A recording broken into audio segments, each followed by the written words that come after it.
तो जैसा कि मैंने अपनी इंट्रोडक्शन में कहा था आप सबसे कि मैं अपनी ये किताब जो दी पैथ फाइंडर की के में लिखी हुई जो मेरी जीवनी है, मेरी बायोग्राफी है, मेरी जो कहानी है, मेरे जन्म से लेके आज तक की क्या क्या मेरे साथ हुआ बचपन में, जवानी में, मिडल एज में, और क्या क्या इवेंट्स टुक प्लेस, उन सबको आप सबके सामने लेकर आऊँगी। तो सबसे पहले मैं जो है ये बुक अपने पेरेंट्स को डेडिकेट करना चाहती हूँ। मेरे दो सेट्स ऑफ पेरेंट्स है, एक जिन्होंने मुझे जन्म दिया और एक जिन्होंने मुझे पाल पोस कर गोदी लेकर बड़ा किया।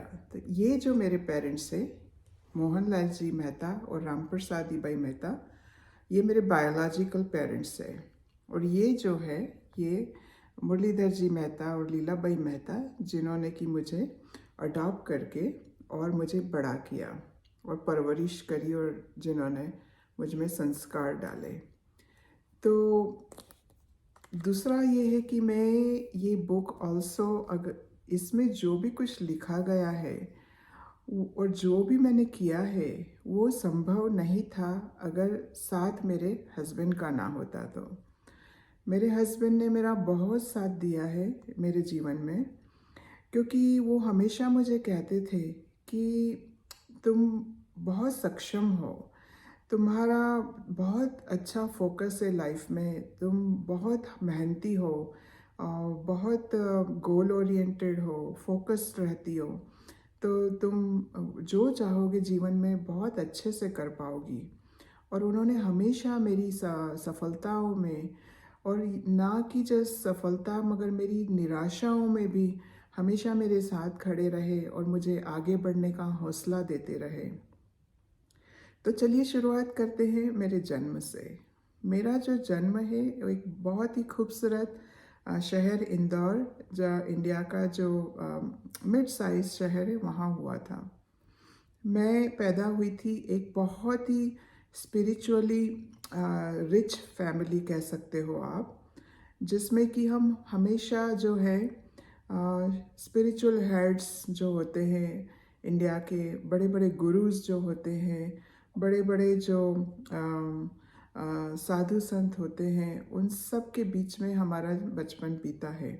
क्योंकि फादर जो थे वो बहुत ही नामी थे, परिवार हमारा, और वहाँ पे मैं जन्मी थी। तो मोहनलाल जी और राम प्रसादी बाई के यहाँ पे मेरा जन्म हुआ। मगर जब मैं बहुत छोटी थी तब मेरे फादर के जो है छोटे भाई मुरलीधर जी मेहता और लीलाबाई मेहता उनकी वाइफ, उनके यहाँ कोई बच्चे नहीं हुए थे। और फादर जो थे मेरे मोहनलाल जी, वो 11 भाई बहनों में से सबसे बड़े बेटे थे। और उनकी 7 बहनें थी और वो 4 भाई थे। अब हुआ ऐसा कि फादर के मैं छठी संतान थी, तो और उनको टोटल 7 बच्चे हुए थे। पर जो मुरलीधर जी मेहता थे उनके यहाँ पे कोई संतान नहीं थी, तो संतान का अभाव उन्हें बहुत खाता रहता था। तो मेरे से जो है बचपन में वो बहुत क्लोज आने लग गए। मेरे को बहुत लाड़ प्यार से खिलाते थे और ले जाते थे घुमाने, और बहुत अच्छे से मुझे रखते थे। और एक दिन उनके मन में कुछ ऐसा हुआ, मतलब उन्होंने दृढ़ निश्चय बना लिया कि वो मुझे अपने बेटी की तरह पाल पोस कर बड़ा करना चाहते हैं, मुझे गोदी लेना चाहते हैं। उन्होंने ये प्रस्ताव जो है मेरे फादर के सामने रखा और कहा कि मैं उषा को अपनी बच्ची के समान बड़ा करना चाहता हूँ। और आपको पता है, फादर जब एल्डेस्ट सन इंडिया में होता है और 11 भाई बहनों में से वो सबसे बड़े लड़के थे, उनके ऊपर जो जवाबदारियाँ थी परिवार की, ना सिर्फ उनके अपने बच्चों की मगर उनके जो भाई बहन थे उन सब की जवाबदारियाँ जो थी वो मेरे फादर के ऊपर थी। और परिवार में कई कई तरह के जो है इवेंट्स आते रहते थे, किसी को बच्चा हो रहा है, किसी की शादी हो रही, किसी को क्या हो रहा है, उन सब की टेक केयर करना एक फादर के ऊपर बहुत बड़ा ये जो जिम्मेदारी थी। तो उन्होंने कोई बड़ी बात नहीं सोची कि गोद देना छोटे भाई को, अगर उसको इससे खुशी मिलती है तो कोई बड़ी बात नहीं है। तो ऐसे में अपने अंकल के यहाँ पे गोदी चली गई और बहुत अच्छे से वहाँ पे मेरा बचपन बीतने लगा। लाड़ प्यार में पली, क्योंकि अकेली संतान थी उनकी। और इसी बचपन में जो है खेलते खेलते ही काफ़ी सारे दोस्त बने, बचपन के फ्रेंड्स बने जिनके साथ जीवन बीत रहा था।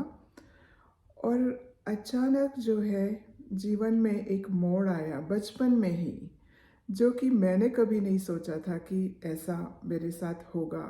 और ये भी मेरी जो है डेस्टिनी का एक खेल था, जो कि मेरे साथ बहुत अर्ली एज में हो गया था, जो कि बहुत आगे के समय के लिए मुझे उस तैयारी में बहुत छोटी सी उम्र में लगा दिया था। तो मैं आपको सुनाऊंगी क्या हुआ ऐसा मेरे साथ, जिसकी जिसकी जो डोर थी वो ऑल द वे अमेरिका में आकर लगी हुई थी, बसी हुई थी मेरे लिए। तो मैं आपको अगले अपने एपिसोड में ये एक बहुत ही इंटरेस्टिंग कहानी जो आ रही है उसको सुनाऊंगी। तो देखते रहिए, सोशल मीडिया पे मुझे फॉलो करते रहिए। छोटे छोटे एपिसोड आपके सामने लाती रहूँगी। मेरी अगले एपिसोड में मेरे बचपन में क्या हुआ, जिसका फ्यूचर में मुझे अमेरिका आने का चांस मिला, और बड़ी इंटरेस्टिंग कहानी है। तो देखते रहिए।